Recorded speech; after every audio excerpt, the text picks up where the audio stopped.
What's up, everybody? Joseph McBrayer here, and welcome to yet another video this week. And today, friends, we're talking about Peter McKinnon. So, let's go.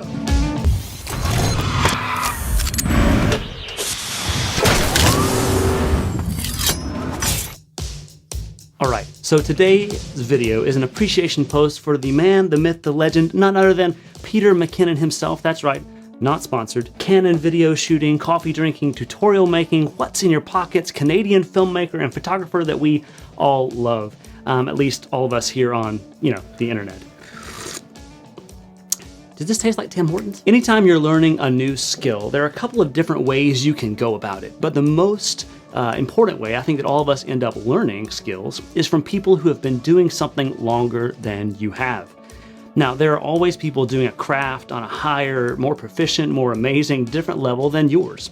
You can always learn from emulating, trying out their style, and nothing could be truer than my attempts at learning how in the world to be like Peter McKinnon in the way that he films stuff and thinks about things, how he brings people together on there. All that's important. I joke on this channel about being the Peter McKinnon of Theology. Whatever that means.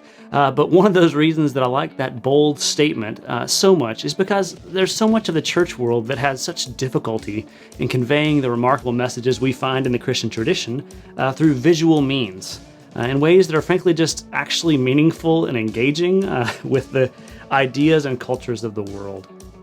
Marshall McLuhan long ago said that the medium is the message, meaning the way by which we communicate something is what we are communicating. So if we have the best story or most transformational message in the world, but we tell it so poorly or in a way that can't be understood or doesn't hold anyone's interest, then literally what good is it?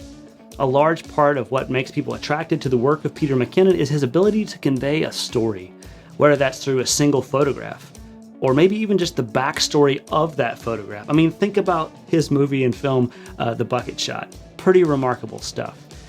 He is an expert at drawing us into a story and helping us to understand the importance of that story and making us want to go out and be a part of that story.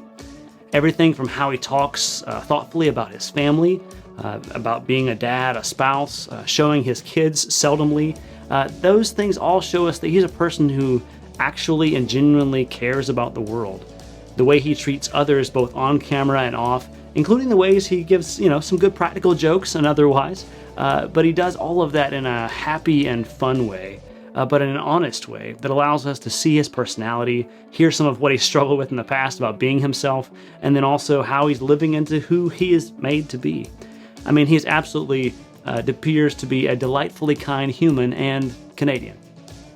Now, then of course there's this ability to meaningfully convey information in a way that helps people get better at something, whether that's photography or video work, or simply just telling us to be more comfortable being ourselves or going after your craft. I mean, the way he tells people to literally go for it is something the world needs a lot more of. I've watched probably nearly all of his videos, but one of my favorites has to be The Mountains Won't Remember Me.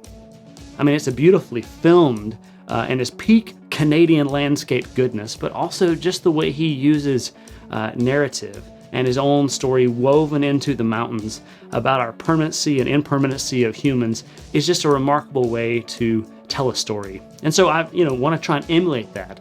Not the very style necessarily, but I mean, the amazing camera moves, yeah, sure, the color grading, all that. But it's just the way he makes it such a fun story. It also doesn't hurt that I'm taking a trip out west with my family this summer to Yellowstone, and I can't wait to try and maybe create and capture some of those same styles of content. He's also done an excellent job of engaging with others online, on Instagram and on YouTube and Twitter, and I'd wager that most of his over 5 million YouTube subscribers will never meet him in person. And yet there's this feeling of connection and relationship with him and his audience, but also those who follow his channel are trying to do some of the same things. A few weeks ago, he launched a new channel on YouTube called Pete's Pirate Life, where he's doing a little bit more outlandish, quirky things, and then keeping his main channel focused on photography and video in that community, as well as other elements of cinematography and storytelling. Now, his story is very unique in that he went from, somewhat obscurity to now being a very influential and popular person on Instagram and YouTube, both as a photographer and videographer, but just as a human making his way in the world and trying to help other people have that sense of connection and belonging on their way.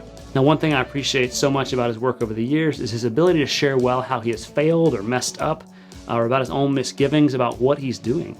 That's one of the most powerful things on YouTube. People willing to share their failures with literally millions of people enjoy watching those failure videos. Peter often uses the phrase, and it's contained in his video, that he wants people to just make vids. Just get out there and do it. And he encourages people simply to get out there and try something. And frankly, we just need a lot of that in the world. Millions and even billions of people watch YouTube videos every single year, but very few people make content there. And the old stat used to be that less than 1% of people on YouTube who are using it actually make content or videos. That percentage is probably even smaller nowadays of those who make videos continuously and try and find that meaningful niche to engage with others out there. And that's part of what I want to do here on YouTube. And so the more of the story you get out there, and the more you try new things and find ways to get better at your craft or your passion or the things that make you excited about life, the more you will be your true self. The more you will be maybe a bit like Peter McKinnon in that way of finding your way and bringing others with you. So thanks, Peter, for showing us a more excellent way to do the things we love and try to tell stories well. That's all for today, so hit that subscribe button, smash that like button, 2022 style, if that's something that you're into, and I will see you in the next video.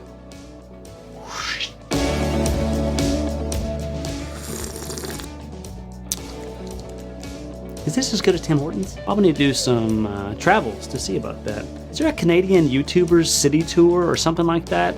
I mean, that would be pretty good.